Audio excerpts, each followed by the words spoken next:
Good to see y'all this morning. Let's pick up where we left off last week. Let's do that for this week. To work on your spreadsheet, one employee to do this for. Do it for yourself, even better. Figure out the items that you are responsible for. And then on column B, you put yourself there. On column C is where you prioritize the tasks. A, B, or C, or D. A is very high priority. B is second priority. And then the most important is the time. How much time should be allotted for each one of these tasks to come up and to make up the 40 hours of the week. If the person needs an assistant or needs to delegate this tasks to yet somebody else, then that's where you would put in column E, who else is going to work on that. It doesn't need to be, it doesn't mean you're going to hire somebody for them. You could mean you could be using another person. Mary is going to help in these tasks. Column F means that Luke is going to help on these tasks. Column G means that Tanya is going to help on these tasks. And again, it doesn't need to mean that you hired somebody else, but that you've allotted for other people in the group or in the department to help out with these tasks. You put in column D hours,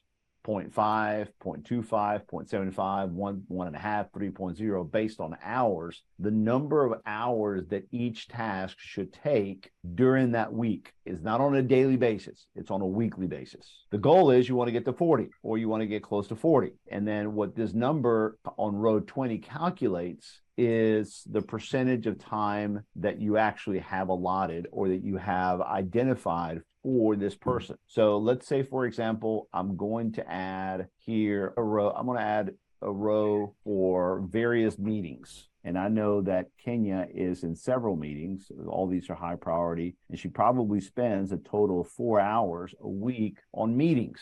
So you would add that row there. And when I added the 4 on there, it got me closer to hours.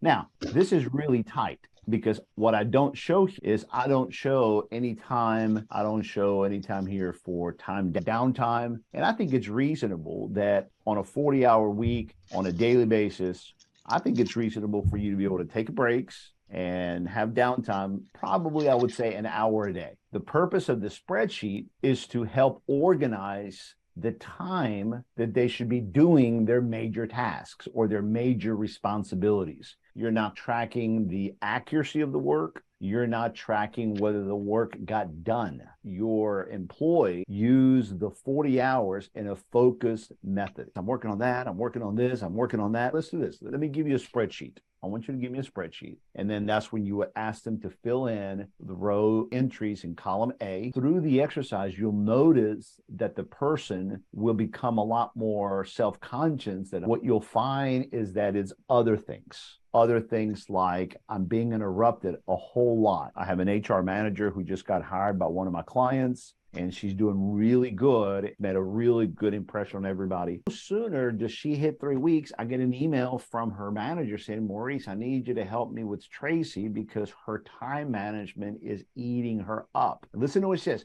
because she's really having a hard time not piling things on herself. So I met with her a little bit, and I could tell she's a very gracious individual. Probably because she's being interrupted a lot, having to stop doing what she's doing to be pulled away to help solve other problems. That is definitely the first thing I'm going to look for is how often is she interrupted? Is she being with everyone's interruption? So that's the first thing I'm going to look for is interruptions. So what's the second thing I'm going to look for? The ability to say no or purposefully saying no, triaging, prioritization. The ability to not handle interruptions leads into those interruptions becoming longer and more frequent. Having to reprioritize or shift other responsibilities. I'm going to send her this spreadsheet. It asks key questions about time management so that the person can assess themselves in their time management skills. I believe I'm an organized individual. Strongly agree, strongly disagree. Here, you basically rate yourself. I strongly agree with this, or I strongly disagree with this, or I mildly disagree, or I strongly disagree. So, of course, you would only choose one of these items. So what happens is each one of these rows would have an answer. Throughout the day, I do some things that I enjoy, even though I know they're not essential. I have a lot of self-discipline and willpower. When I notice I'm distracted, procrastinating, I can get myself refocused. I feel that I can stay and feel positive even when there are many changes at work. Section 2, category 2. I have written down a list of personal goals that I would like to accomplish within the next 12, 24 months. I have my work goals defined for each month, quarter, and the year. I review my monthly and quarterly goals with my supervisor and my direct reports at least once every month. It asks all the necessary questions that impact a person's time management. Look at category D. At least once a year, I keep a record of how actually I spend my time. Number 19, constantly recurring crises takes up too much of my time. I prepare a list of things to do on a daily basis. I begin my week with a list of the goals and priorities for the week. At least once a week, I coordinate projects, tasks, and priorities with my supervisors.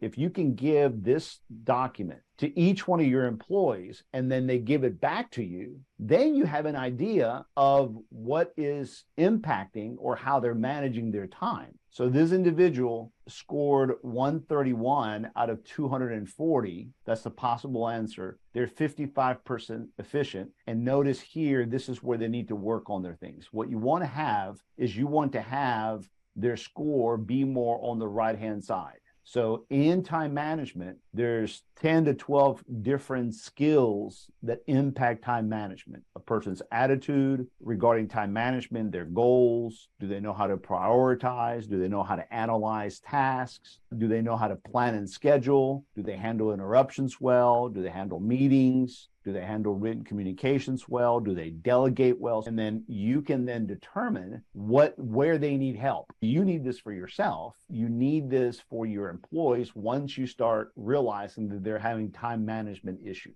That we just need to sit down and organize your time. They both really feed into each other, because you can have where you're super efficient, you're really active, but you're working on the wrong stuff. Yes. And then it gives you nothing or minimal gain for all of your effort. Or you're working on the right stuff, but you're just so incompetent with paying attention. Yes, they're both critically important, but they both have distinct functions. I think it's going to help, like you said, set the tone for the conversation and guide your employees and your team members in the right direction. So I think I like it. It's a good tool. Cool. The assignment is for you to do it for yourself. Tag me. I'll go take a look at it and I'll help you with it. I'll see you guys next week.